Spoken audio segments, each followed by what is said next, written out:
All of you know that ADHD is a syndrome, is not a disease. So assessment, diagnosis, treatment, management, it's of fundamental importance. By no means, ADHD today is one of the clinical chapter most discussed everywhere, and the importance of scientific knowledge of this disease becomes very important, and all of you know how many now scientific papers on the neurobiological basis of ADHD are published, and still some of the relevant issues about etiopathogenesis and the neurophysiopathological genesis is not well understood. So it's with a great pleasure that I introduce to you Professor Russel Barkley, who is a research professor of psychiatry at the State University of New York, Upstate Medical University in Syracuse, and clinical professor of psychiatry at the Medical University of South Carolina. Dr. Barkley is a clinical scientist, well known, who has authored and co-authored many books on ADHD. One of the most famous is the Parent Training book that has been translated now in more than 10 languages, Italian included. And he is also editor of the newsletter ADHD Report. In 1996, Dr. Barkley was awarded of the Anderson Aldrich Award for the American Academy of Pediatrics for his research career in child development. And he has received several awards also from the American Psychological Association for his contribution to ADHD. So I'm very eager, and I hope that you share with me this eagerness to listen Professor Russel Barkley. Please.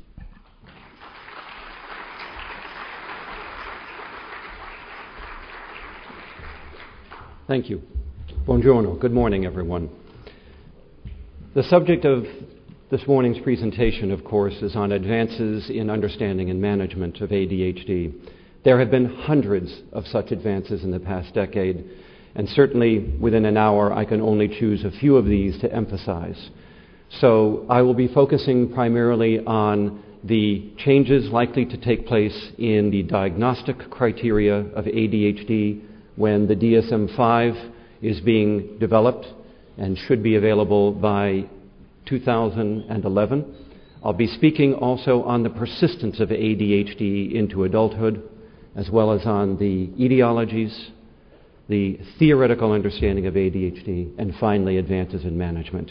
Even then, I may not be able to get through all 5 of those, but I think of the many, these are the ones I have found, I think, the most interesting and certainly the most important. Now, I am, of course, required to show you my disclosure statement, so I'll just briefly let you be aware of where I derive my sources of income. And enough of that. So, we have been studying ADHD for over a century. During that time, our conceptualization of the disorder has changed markedly, and it has continued to evolve. One of the beauties of science that I find most enjoyable is it is the only approach to knowledge that tests itself and then refines and corrects and tests itself again. There is no other approach to understanding the material world that does so. And this is probably why it has yielded up the greatest benefits for human survival and quality of life. This has been the case for ADHD as well, where we have seen a continued revision and refinement of our understanding. This isn't simply a careening from one view to another that is random and driven by fashion. It has to do with the experimental method of test, refine, then test again. Now, what we have learned about ADHD is that while it may be comprised of 2 dimensions of human psychological development, that are delayed in their emergence in children, we can refine the understanding of those dimensions even further. For instance, the domain of inattention after which the disorder is named probably represents a much broader cognitive domain than that phrase can capture. Even if we think of it as an attention disorder, there are 6 different attention networks in the human brain, each of them responsible for different aspects of attention, each regulated by different neurotransmitter systems. They are all not disrupted by ADHD, and to say that someone is inattentive is clinically useless. Virtually every psychiatric disorder will interfere with one of those 6 networks of attention. So what we needed to understand is which of these components of attention was most likely to be involved in this disorder, and did it help to differentiate it from other disorders? And that is what we've seen in the past 10 years, is a much greater refinement of this idea. So that now we don't simply say that these people are inattentive. We know that there are 3 precise deficits that go with this disorder. The first of them is a difficulty with persistence, what you might call sustained attention, but which William James referred to in his first textbook of psychology over 100 years ago as being a unique form of attention because it arises in the motor system, not in the brain's perceptual system. Sustained attention is a motor activity. It is the ability to persist in behavior toward a goal. That puts it on the motor side, not on the sensory side of the brain. So that any effort clinically to say that ADHD involves filtering or processing or perception is inaccurate. It involves motor persistence, but persistence toward a goal.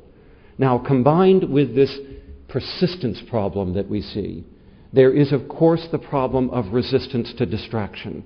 One cannot pursue a future goal without turning away from the disruptions of the moment that are always playing out around us as we pursue our goals, our tasks.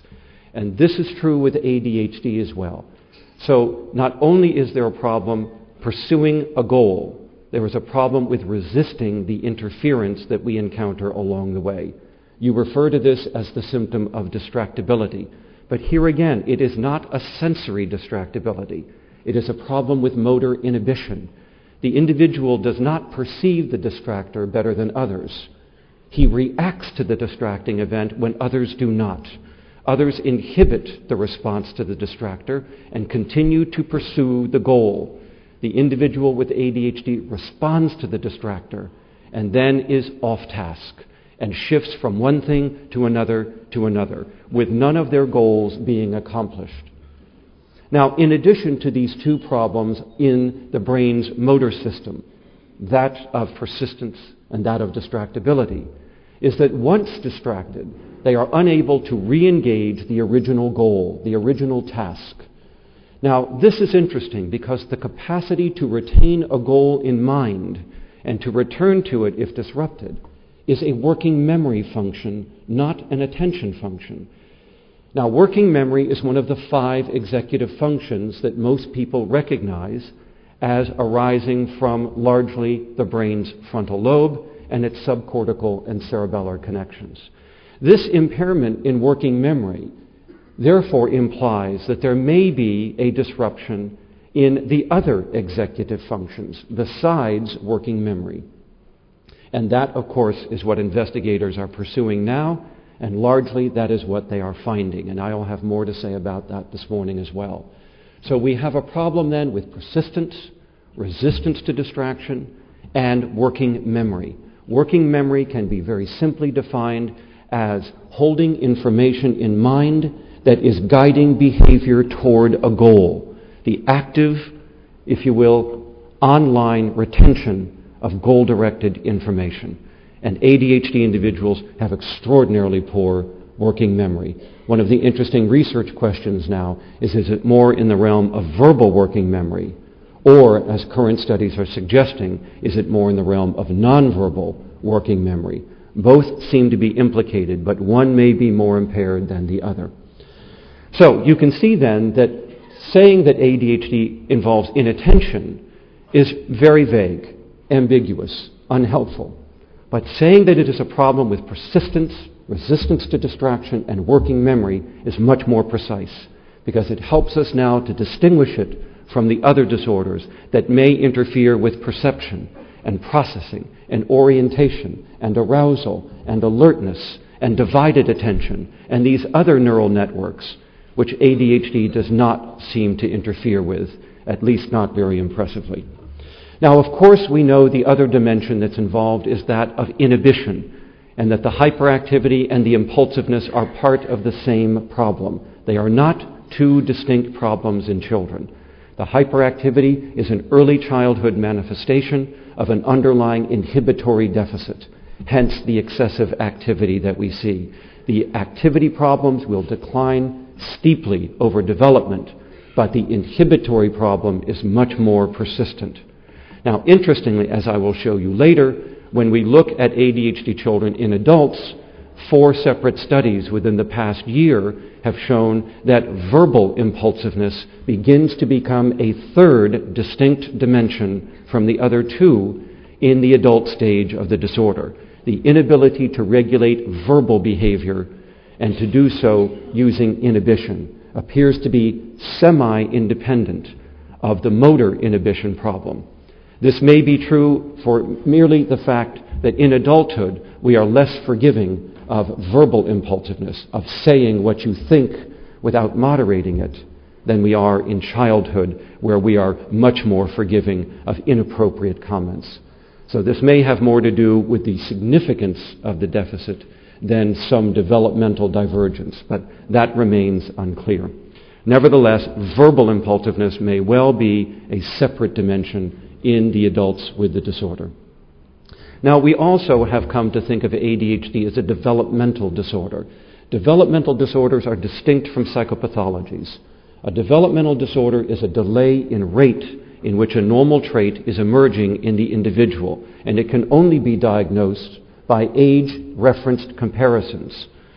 Distinguish that from a psychopathology, which is a unique aberration in behavior that can be distinguished at any stage of development without regard to a peer reference group.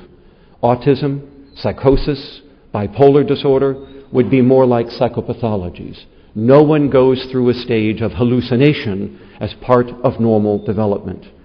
ADHD is more like the language disorders, the learning disabilities, and mental retardation. There is a delay in the emergence of a normal trait, making the individual much more like someone younger in the psychological development of those traits. That is helpful to keep in mind. It is something that the DSM-4 has been very confused about. On the one hand, referring to ADHD as reflecting developmentally inappropriate behavior, yet on the other hand, giving you an invariant set of criteria to use across the lifespan without regard to the age of the individual. You can't have it both ways. If it's a developmental disorder, you always do age comparisons, no matter the age of the person. If it's a psychopathology, that doesn't matter.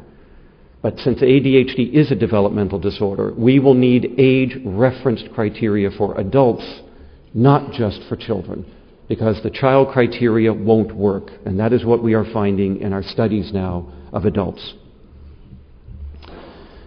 You're all familiar with the DSM-4 criteria. I won't belabor those criteria. They are the standard of care. They are the most scientifically based criteria we have had in the history of the disorder. But because they're scientific, they're always imprecise. And with further testing, we can refine them to make them better. So what I'm about to say about the problems of the DSM should not be taken as the DSM should not be used.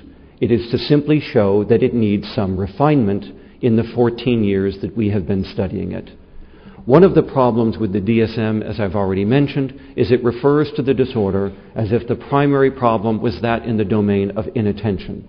This is probably incorrect.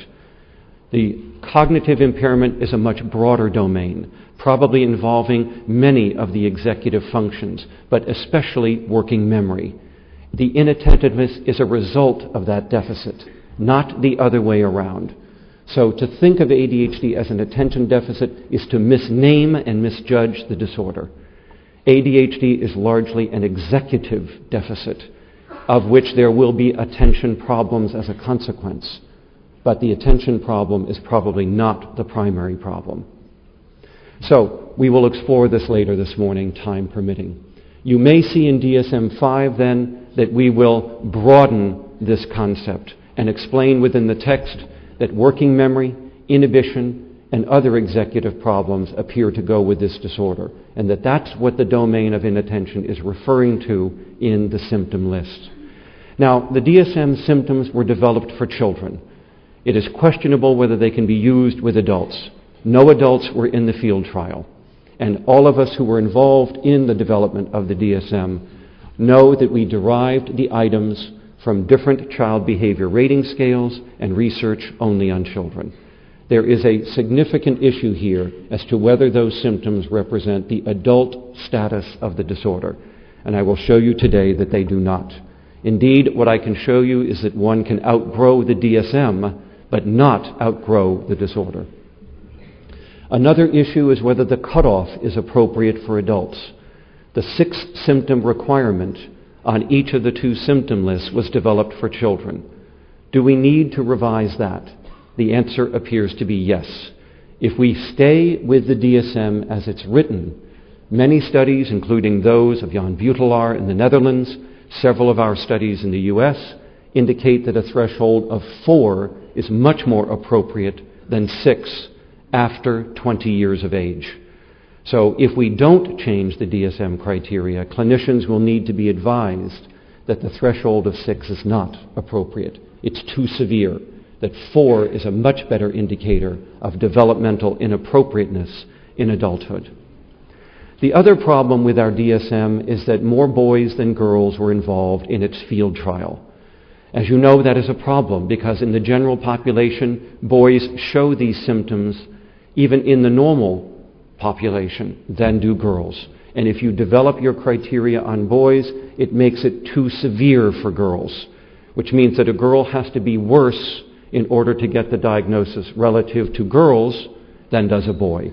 And there have now been several papers, including one from New Zealand and others, that show this to be true, that girls are impaired at much lower levels of symptoms than are boys. We will need to take care in DSM-5 that girls and women are equally represented in the development of the criteria. My own personal preference is that there be separate thresholds for women than for men, and the same for girls. But that's a controversial point. Certainly the duration needs to be doubled if we are to ensure that we are capturing a developmentally stable and enduring feature of the individual. Many 3-year-olds are inattentive and impulsive, yet within a few months this will begin to subside as they become socialized into our culture and come under the control of language. We want to be careful we are not diagnosing young children as ADHD who are simply going through this developmental phase of socialization, of going from difficulties in management to being socialized and manageable by their parents. And I believe that doubling the duration would help to do that. As I will show you in a moment, the age of onset of 7 is useless. It should not be in the DSM. It never had any scientific basis to it. And it is causing problems for our ability to use it with adults who are not able to recall their onset so reliably from such a young age. So we will need to take a look at this, and I'll show you some of the findings from my own study of this right here. This is a study of ADHD children diagnosed as having their disorder prior to age 6. This is the same group of children seen at age 27. They were asked again, when do you think your symptoms began to develop and produce impairment? And you can see the distribution. And what you see here is that half or more of these people recall an onset after 7 years of age, even though all were documented in childhood to have developed their problems before 6. In fact, if you compute the difference, on average, adults are off by 4 to 5 years in their recall of the onset of their disorder. So you can take what they say, subtract 4 years from it, and that is much more likely to be the real onset of the disorder. But rather than do that, what this means, and what others have found, including the Dutch research, including Joe Biederman's research with Steve Ferrone and our own, is that we should throw out age 7. It means nothing. It does not distinguish true disorder from false disorder. Indeed, as Dr. Ferrone and I have shown independently, if you separate people who meet all criteria for this disorder on whether the onset is before 7 or after, there are no differences in any domain of adjustment, comorbidity, etiology, severity, life course. They are the same people. And that shows you, therefore, that the age of onset should not be used. So in DSM-5, we are more likely to specify a general onset in childhood or adolescence, implying development of your disorder by 16. If you do that, you will capture more than 99% of all children and adults with this disorder. If you stay with age 7, you will miss 35% of all children and 50% of all adults. Age 7 needs to be abandoned. Now, another point that I wish to make is the issue of symptoms for adults with ADHD. Can we develop a better symptom list? And the answer appears to be yes.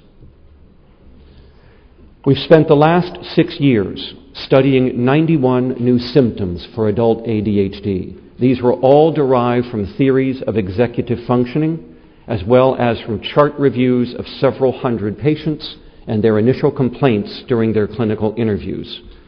Out of this pool of 91 symptoms, we found that only 9 were necessary. In fact, you could even reduce it to 7. And when we tested these symptoms against the DSM, they turned out, with one exception, to be better than the DSM criteria at detecting the adult stage of the disorder. The only DSM symptom that was useful for adulthood is this one: easily distracted by extraneous information.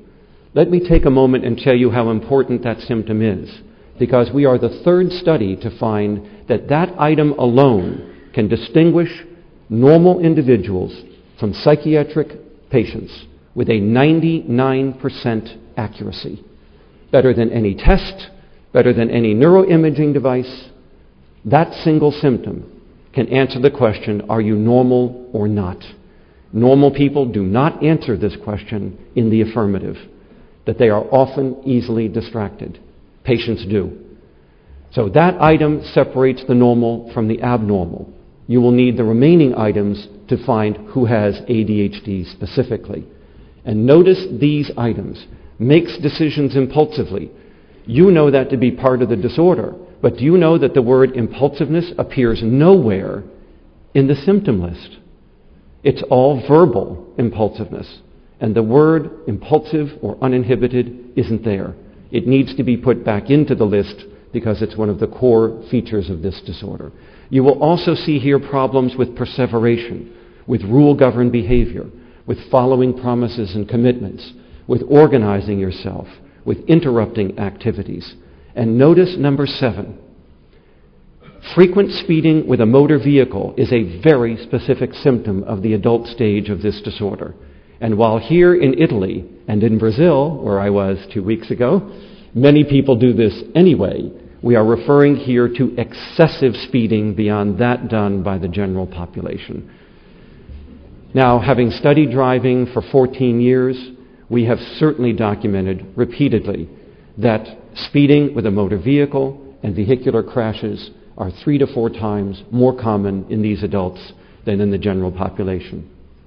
Now, in case you happen to evaluate someone who does not drive a vehicle, there is a substitute item here having to do with the inability to engage in leisure activities quietly. The remaining 2 symptoms add only 1% more accuracy to diagnosis. They come from the DSM-4. But they are not necessary. So to summarize, if we were looking for a better set of items, the first 7 items are all you would need. The threshold would be 4 out of 7, or if you prefer to use the full 9-item list, 6 out of 9, combined with an onset prior to 16 and the requirement of pervasiveness and impairment, and you have a better set of diagnostic criteria for the ADHD adult.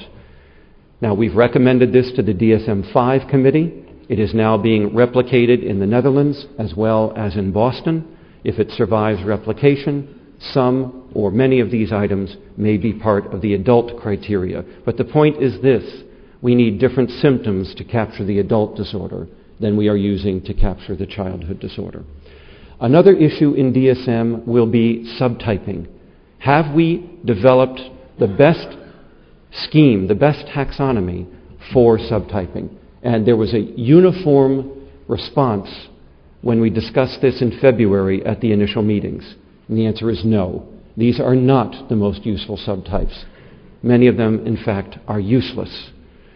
So, can we refine our subtyping to be more clinically meaningful? And I think we can. This will require further research and discussion. But certainly one of the differences is one that the ICD has been recognizing for some time. When ADHD occurs with conduct disorder, it may be capturing a unique subtype of ADHD, unique for many reasons. First, both disorders are far more severe than when they occur in their state alone. Second, they develop much earlier when they are comorbid than when they occur separately. Third, this group gives rise to psychopathy, which neither disorder by itself tends to do. But the combined group appears to have a risk of at least 20%, yielding adult psychopaths. And then there are differences in family psychopathology, and there may well be differences in behavior genetics. That remains to be studied. But enough differences have been found now that it appears that when these two disorders coexist, they may create a unique type of ADHD separate from just the combined type when seen alone. The hyperactive type is useless. There is no such type because if followed over time, within 4 years, up to 90% of these children will be in the combined type. You're simply capturing them at a stage before the executive deficits have become fully formed. But they eventually will. And even those who don't go on to have the combined type, at least by DSM criteria, will be just a single symptom or two short of that and should be thought of as simply milder forms of the combined type. So we will not be having the combined type, the hyperactive type, I believe. Now, the inattentive type is interesting. At least half of them are variations on the combined type and should be recognized as such. But there appears to be at least 30% of children, maybe 50%, who have a qualitatively different set of symptoms. And we are now exploring whether this is a different attention disorder. Is this a separate kind of ADHD? Or is this actually another disorder that has been confused with ADHD because it also has attention problems? We'll need to explore that further in the next 3 years in order to know what to do with these children. But they differ in many ways. Their symptoms are the opposite of ADHD. Instead of being distractible, they are daydreamy. They stare a lot. They're slow-moving. They're hypoactive. They're under-aroused and lethargic and sluggish. They also show an information processing problem on the perceptual side of the brain that is not characteristic of ADHD. These children show a problem with selective attention, choosing what's important from what isn't. And they may have some problems with storage and retrieval from memory that are not characteristic of ADHD, though that is uncertain. We certainly know that socially they are shy, withdrawn, passive, and reticent. Unlike the Asperger's children, they do care about friendships, and they do have them, and they do not show the awkwardness or the disinterest or the schizoidal sort of behavior of an Asperger's population. But they may have fewer friends because of social anxiety and their passivity. We certainly know that they don't have the inhibitory deficits to the degree that ADHD children do, and that their comorbidity is different. They have a markedly lower rate of oppositional and conduct disorder, perhaps having a higher rate of anxiety disorders, maybe depression, though the link with depression is much less certain. The link with anxiety appears to be a bit more confident. While they are equally as impaired in school, the nature of their impairment appears to differ. The ADHD child has a production deficit, is unable to do as much work as others, but the work they do is usually reasonably accurate. These children will finish their work, but much of it is wrong. There is an accuracy disorder here. a problem of processing information that is not typical of the ADHD child. Work by Peg Semru-Kleichman in Boston suggests that the pattern of learning disabilities may differ. Both groups have a high risk for having comorbidity for learning disabilities, but this group may be more prone to mathematic disorders as opposed to ADHD, where we see more language, reading comprehension, and handwriting disorders. Now again, that remains to be investigated further. There may be differences in family history. This is less certain, only because there are just 2 studies of family history. There are emerging differences in response to treatment. Over 10 studies of methylphenidate suggest that it is not as impressive for this group of children as it is for the combined type. No other drugs have been studied with this subset of children. But certainly when we look at the stimulant methylphenidate, it is unimpressive. In my own research, only 20% of these children showed a robust therapeutic response compared to over 90% of combined type children. So we are not sure of what the psychopharmacology for this group may be like. We are certainly encouraging Eli Lilly to look at atomoxetine because of its role in norepinephrine, which may be more involved in this disorder. That is just a hypothesis. It has not been studied. We don't know. But because this group has higher levels of anxiety, and because atomoxetine appears to treat anxiety when it occurs with ADHD, it suggests that the non-stimulant might be somewhat better for this group, if only by virtue of the comorbid anxiety they may have. Again, this remains to be investigated more thoroughly before that would be a clinical recommendation. We know from the MTA study that anxiety is the single best predictor of who responds to psychosocial treatments, such as parent training, classroom management, social skills training, cognitive therapy. That would suggest that this group may be more responsive to psychosocial treatment than the combined type of ADHD, again using anxiety as the basis for that hypothesis. So you can see then we need to do much more research on this group, particularly on the treatments for them, and not just assume that because they have ADHD that the routine treatments for the combined type are appropriate for this type of child. It is my own feeling that these children represent a separate disorder, but that's a personal hunch, not an established finding at the moment. Certainly they have a unique kind of ADHD. So it's possible in DSM-5, and I don't speak for the DSM-5 committee, but it may be possible for us to reorganize ADHD around these types. There is the combined type. There is the combined type with conduct disorder, and there is this group with sluggish cognitive processing. What we call them, I don't know. We have discussed whether childhood bipolar forms a separate kind of ADHD, and the answer appears to be no. Childhood onset bipolar may be highly comorbid with ADHD, but it may not make a unique kind of ADHD. It simply goes with being childhood onset bipolar. We will see. Now, we have made advances in understanding persistence of ADHD into adulthood.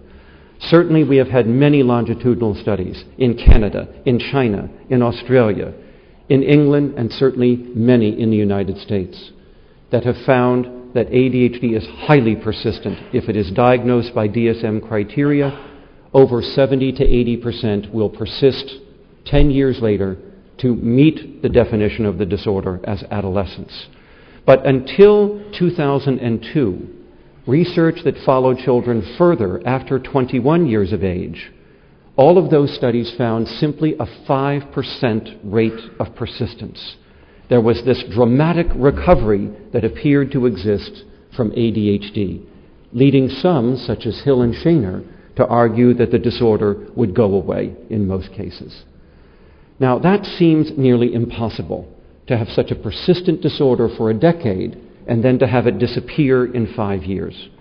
So I looked at all longitudinal studies and found 2 issues common to all studies. First, they used the DSM criteria, which was not designed for adults. Is that an issue? Second, they switched from interviewing the parents of these children to only interviewing the patient themselves, never recontacting the family. Is that a problem? The answer to both of these is yes, and we answered this in the Milwaukee study 5 years ago. We showed that, first of all, the source of information is extraordinarily important. If you stop interviewing the parents and interview only patients, we found exactly what all the other studies found, a 5% persistence rate. And then we called their mothers and spoke to them, and the figure goes up 10 times. It is now nearly 50% have the same disorder by DSM criteria. So the source of information makes a dramatic difference in whether or not the person is viewed as still disordered. The second issue of the DSM was answered here. We redefined ADHD as having symptoms above the 98th percentile for adults. In the top 2% of the population, a very severe definition. What did we find?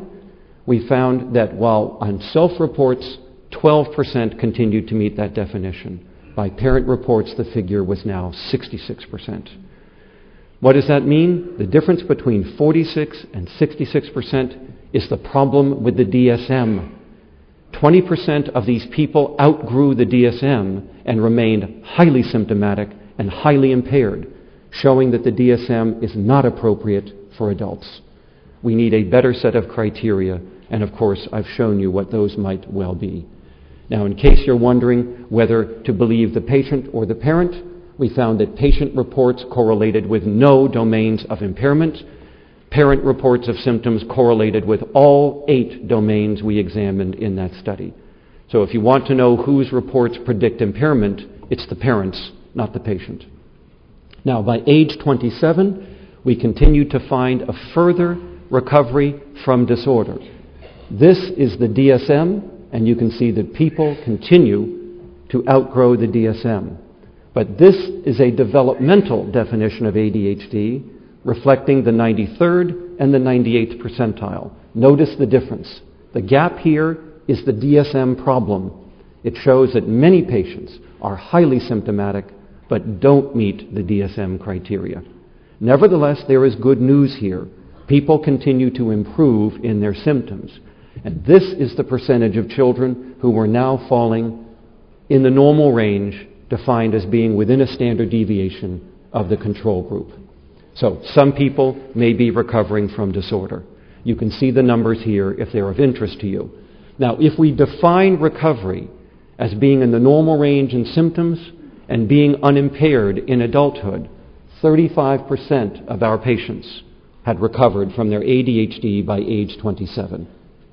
But wait just a moment. Look at what we found on self-reports. The opposite. This is the first time this has been shown in any longitudinal study. The patient with the disorder is beginning to recognize their symptoms more and more as they grow up. At age 21, most of them felt they had no symptoms or disorder. By age 27, that figure is beginning to converge on what other people say about them. And we expect this to continue into their 30s. It means there is a growing self-awareness of your disorder with age. To put it another way, don't believe anything these patients tell you before 27, because it doesn't correlate with what other people say about them. I'll illustrate. At age 15, the correlation between self and parent reports is 0.15. At age 21, it's 0.21. At age 27, it's 0.43. It has doubled. By age 32, it is 0.74. There is a growing convergence between the patient and others. But prior to that time, the patient's reports are a gross underreporting of the true nature of their symptoms. These graphs will eventually converge on each other. But the point, I think, is important. You must corroborate what these patients tell you about their symptoms and their impairments through others who know them well. I would suggest you do that no matter what their age, but certainly before 30 years of age. Now, here we see that patients who continued to have full disorder in adulthood, those who no longer met criteria for ADHD, and our control group. And you can see that many of those with ADHD in adulthood were impaired in virtually every major life activity. But those without ADHD were much less likely to have adult impairments. But before you assume that those children had no impairments, In our new book to be published in October, which is a review of all of the literature on ADHD in adults, as well as all of the findings from this study, what we are reporting is that even people who recovered from ADHD were massively affected in their education, had higher rates of drug abuse and antisocial behavior, were more likely to have been arrested, and still had higher rates of comorbid psychiatric disorders in adulthood than did the normal control group. So even though they may have outgrown their ADHD, they were left with residual impairments and comorbidities, suggesting that they were not normal, even though this disorder may have declined substantially. Here are some of the differences we will report in the book when we compare children grown up with ADHD to adults who call you for an appointment. You need to appreciate an important fact. Patients who call you as adults are not the same as children growing up with the disorder. In the United States, over 90% of ADHD adults are undiagnosed and unmanaged for their disorder. Only 10% are coming into clinics at the moment, making the clinic-referred population a very unusual and unrepresentative sample of all adults with ADHD. The children growing up with the disorder are more representative of what these adults may be like.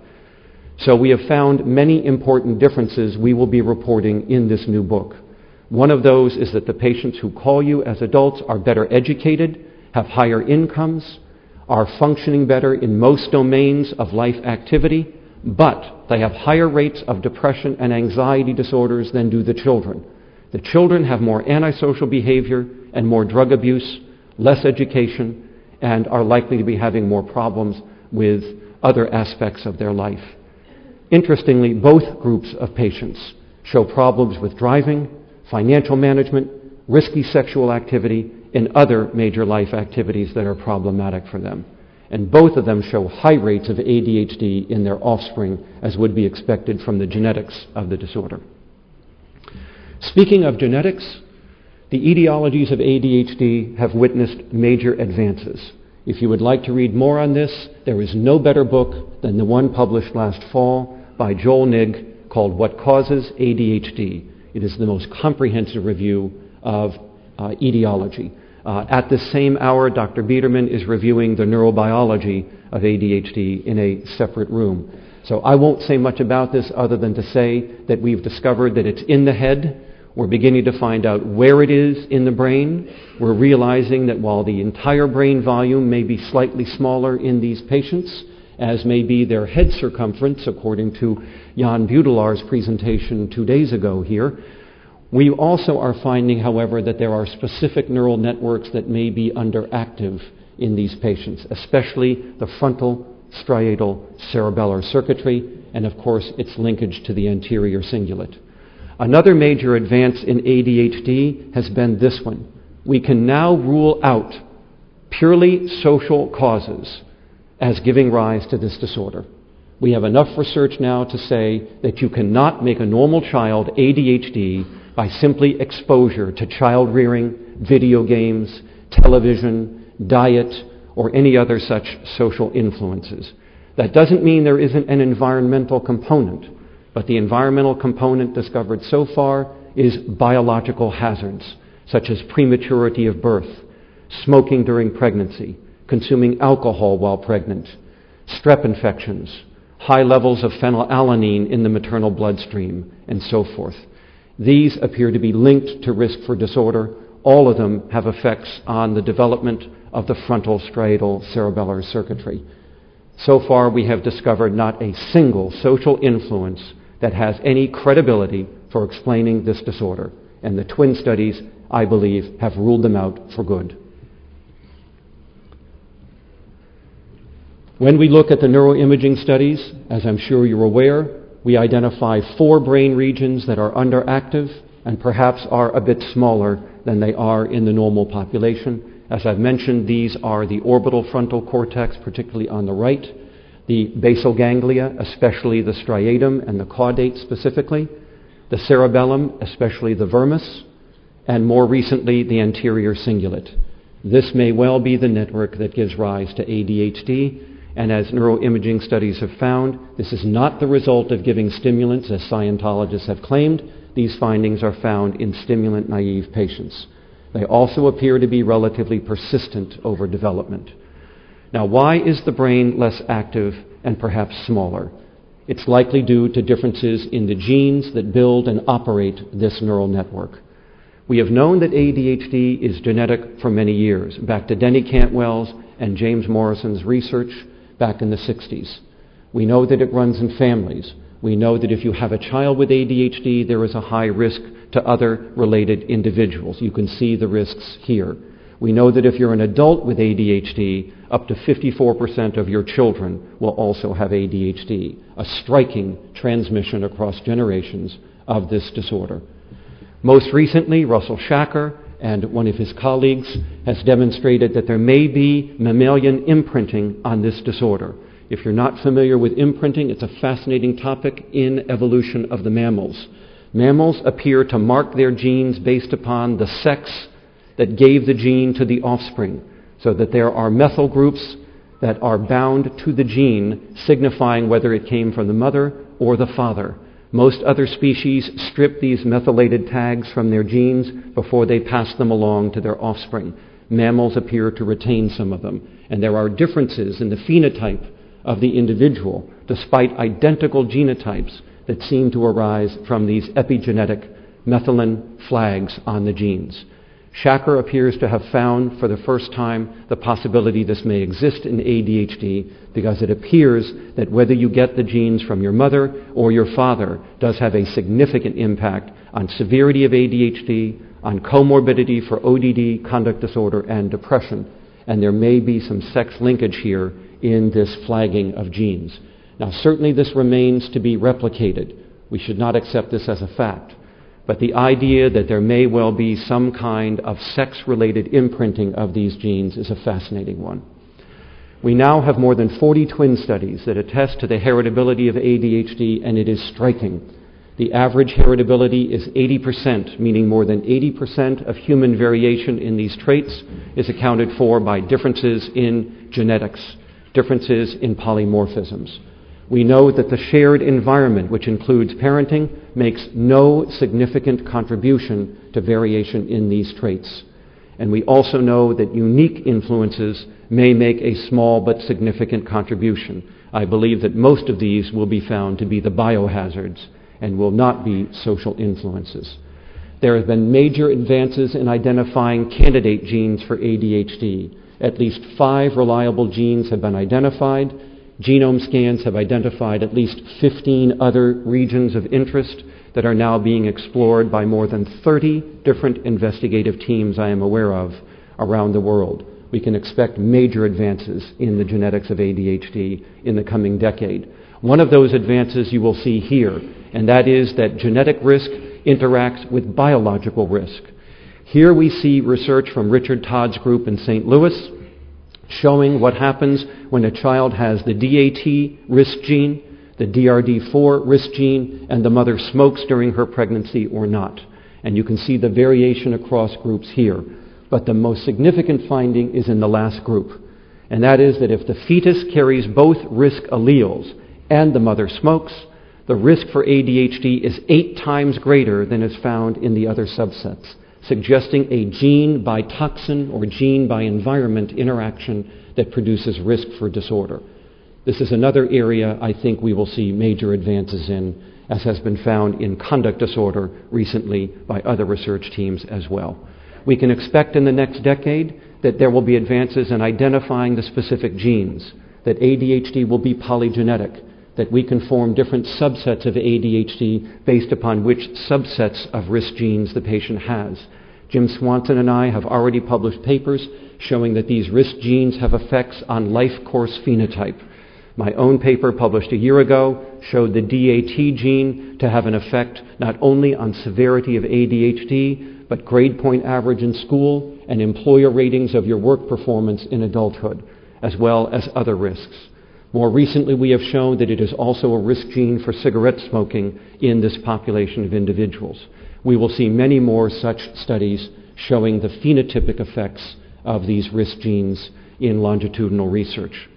But expect to see more of that. It is my hope that perhaps within a decade or more, you and I will have the capacity to do genetic testing in the office to identify risk genes, to subtype our patients, to understand their life course phenotype, and then to use this to select medications. In the last year alone, 3 papers have been published showing the DAT1 gene is a predictor of response to atomoxetine and methylphenidate. That should not come as a surprise. This gene appears to develop and regulate the dopamine transporter and probably has an effect on the norepinephrine transporter. Since both methylphenidate and atomoxetine are transporter inhibitors, we should not be surprised that genes that operate the transport system are genes that predict which drug you will respond to and whether you need a drug that inhibits transport or a drug that increases expression of dopamine or norepinephrine. I think we'll see more of that as well, and more research on gene-environment interactions. To summarize then, we can see that probably 2/3 of all ADHD is of the genetic type. The remaining third is of the acquired type. There may be differences between the acquired and genetic type. At least one of them has already been found. It needs further study, but it looks like acquired cases do not respond to medication to the degree that the genetic cases tend to do. We have also seen advances in theories of ADHD. Since my time is running short, I'll be brief here. I've actually written a 450-page textbook on this idea, and that was the book I published a decade ago on the nature of self-control in ADHD. But to quickly summarize, theories of ADHD are now exploring the concept of executive functioning, and that is what I have been doing. And one way of thinking of ADHD is to think of it as a disorder of self-regulation. So there are 3 concepts that are interlinked here in this concept, or this conceptualization of ADHD. The first is inhibition, which we know there are at least 3 kinds of inhibition. All of them appear to be affected in ADHD, but the most important is the inability to inhibit the initial or prepotent response to a stimulus. Others involve interrupting ongoing responses, which produces perseverative behavior, and then interference control, which is the source of distractibility. The second concept important to understand is self-regulation, because ADHD at its core is probably a disorder of self-regulation. Self-regulation is the ability to direct an action back at yourself that changes your behavior so as to change a delayed or future consequence. Self-control is always self-directed. It is designed at self-improvement, changing yourself, and that is being done to alter a delayed consequence. It's always future-directed. Now, here we can see the link to self-regulation, because if I borrow Vygotsky's idea that the executive functions are self-directed behavior, then we can see that there are at least 5 kinds of such behavior. And therefore, there are probably 5 kinds of self-regulation that ADHD is likely to be disrupting. In neuropsychology, these go by the following unhelpful terms: nonverbal working memory, verbal working memory, emotional self-regulation, and planning and problem solving. But if we take a Vygotskyan redefinition of these as actions to the self, it is more informative. We can see that the first executive function is sensing to yourself, and specifically the use of visual imagery, the ability to use visual images as guides to the future. The second is Vygotsky's idea of self-speech, this voice in the head, if you will. The third is emotion regulation, using the first 2 to achieve it.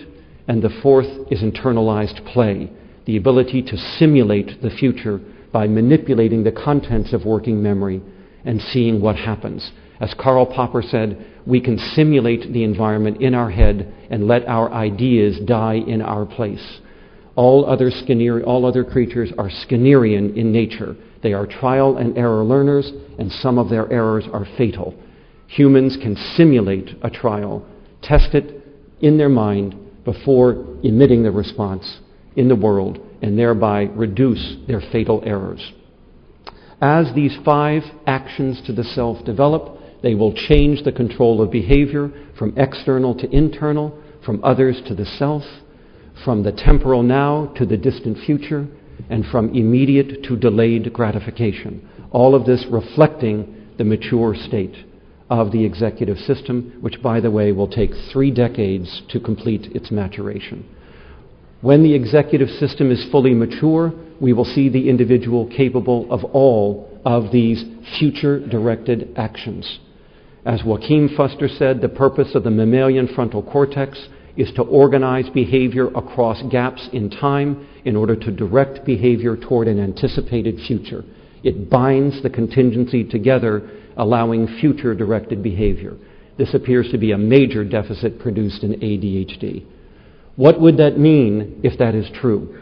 It would mean that ADHD is a form of blindness to the future, that the individual is incapable of dealing with distant or delayed events, that they can only deal with events that are in the temporal now, that are imminent, and therefore their life is simply one crisis after another that was avoidable, but not to them. We will see that they have what is called a temporal myopia. They live in the moment. We will see that ADHD is not a problem with skill, but a problem with performance, a problem with doing what you know, not knowing what to do. This will mean that skill training is useless for this disorder, and that we will have to focus on re-engineering the environment around the individual at key points of performance in order to help them better control their behavior and show what they know. I'm skipping quickly here, my apologies, but my time is nearly up. This model of ADHD and our understanding of etiology can now reframe psychopharmacology into a very different perspective, one I think would be much more socially constructive. In the prior decades, psychopharmacology has been viewed as a chemical straitjacket, as a means of subduing the individual. Simply witness the demonstrations that are going on outside of this Congress.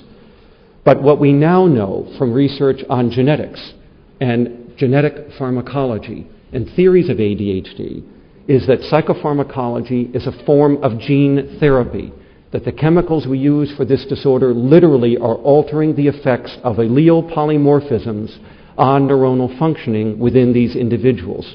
We can now call the stimulants and atomoxetine neurogenetic therapies, as opposed to simply papering over the problem with another medication while failing to deal with the underlying source of the problem.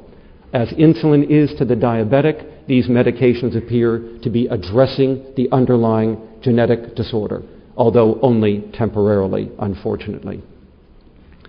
Let me skip to some other advances in in management just for my final few minutes. You all know we have made major strides in psychopharmacology. I will refer to these as the 5 Ps.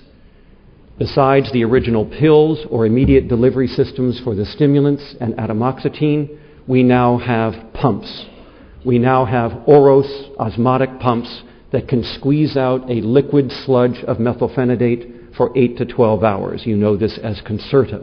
But besides the Concerta pump, which helps to smooth out the dose course, that is the blood level across the day, we have the 3rd P, which is the pellet system, a series of time-release pulse pellets, with each pellet of medication having a different time-release coding, allowing us to get greater control of blood levels across the day. We now have the 4th P, the patch. This is Daytrana, the methylphenidate skin patch, that allows patients not to have to take oral medication, but to wear the patch on their skin for an appropriate period of time and achieving across the day regulation of their disorder. And lastly, although I don't have a slide on it, we have the new prodrug Vyvanse, approved in the United States just a little over 6 weeks ago. Vyvanse is an entirely new formulation of amphetamine, in which the amphetamine is bound to another chemical that prevents its use unless it is in the gastrointestinal system and is subjected to both the acids and, I believe, certain enzymes in the upper intestine. Only then does the amphetamine activate. This delivery system appears to result in a much longer time course for blood levels than does even Adderall XR, which is its sister drug within the same company. Shire is the manufacturer of this. So we now have a new category called a prodrug, which is linked to a certain chemical that requires gut enzymes in order to activate the chemical. That is another advance in our pharmacology. And as you know, we have new drugs, such as atomoxetine, and others are in the pipeline. We've made advances in understanding the education of families, and that counseling parents is vital to getting them to adhere and comply with treatment. They need to understand the disorder better. Certainly, we have begun to learn some of the limits of psychosocial training, such as parent training and classroom management. While these are highly effective treatments, they produce only symptomatic relief, and if they are stopped, we will see no enduring benefits from these psychosocial programs. To put it another way, ADHD psychosocial treatments are like medications. They provide symptomatic temporary relief where they're used, when they're used, but appear to provide no enduring benefits to the individual. So to conclude, we can see that ADHD, I'm going to skip over these disproven remedies because my time is up, but these things do not work and should not be tried with children. We can say that ADHD is not a benign disorder. Indeed, my new book will show that ADHD is more impairing by adulthood than any other outpatient disorder, with the exception of bipolar disorder and the psychotic spectrum disorders. We will see that ADHD is a life course disorder for more than 2/3 to 3/4 of our patients, that it interferes with every major life activity yet identified, that it also is associated commonly with other disorders, and that the comorbid disorder is very important in understanding life course and the design of treatment packages for these individuals. But we've also come to understand that ADHD is the most treatable disorder in all of psychiatry and has a wider range of treatments, more effective treatments that produces greater effect sizes and higher response rates than any other area of psychiatric treatment. Thank you very much.